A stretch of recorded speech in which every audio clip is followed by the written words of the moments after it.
among rock and roll people, to the point where I don't want to be. You saw me on stage. I've just done what I do best. And what you do best is you get out there as a member of a unit, and while you're out there, you're happy doing it. Dad. you just... But by the same token, there have been things that you have done, Ashton, Pace and Lord, which have been better vehicles for you as a front man. Is there any solo involvement that you're doing? Yeah, I'm doing a solo album next month, actually, which will be out next year. And I have this awful vision of everyone going, oh yeah, oh, another solo project. I think it'll be quite exciting and something a bit different. I think it'll also be quite commercial and friendly.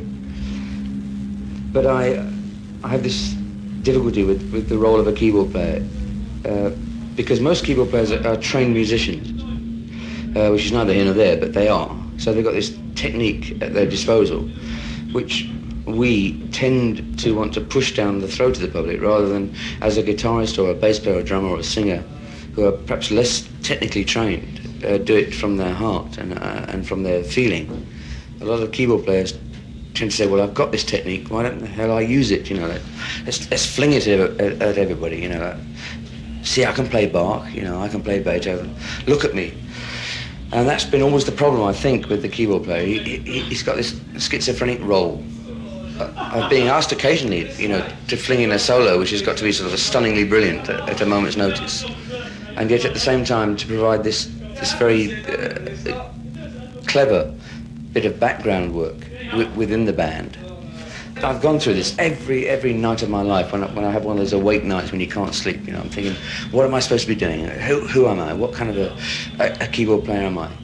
And the last 3 years I've been voted very high in the polls. Thank everybody who voted for me. So obviously they must think what I'm doing is right.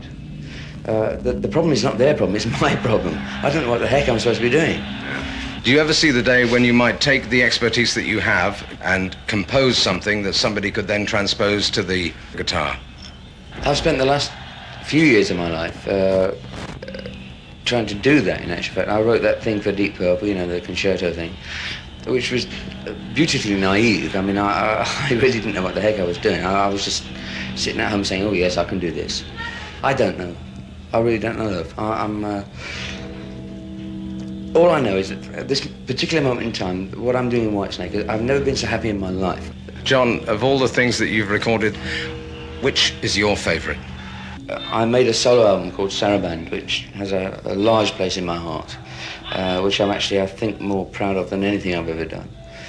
But in the terms of rock and roll, I would say Machine Head was one of the best rock and roll albums of its time, and I was proud to be in there with it. But I, at this moment of time, would like to play something from obviously something that was much more, if you like, your ultimate creation, and that's Saraband.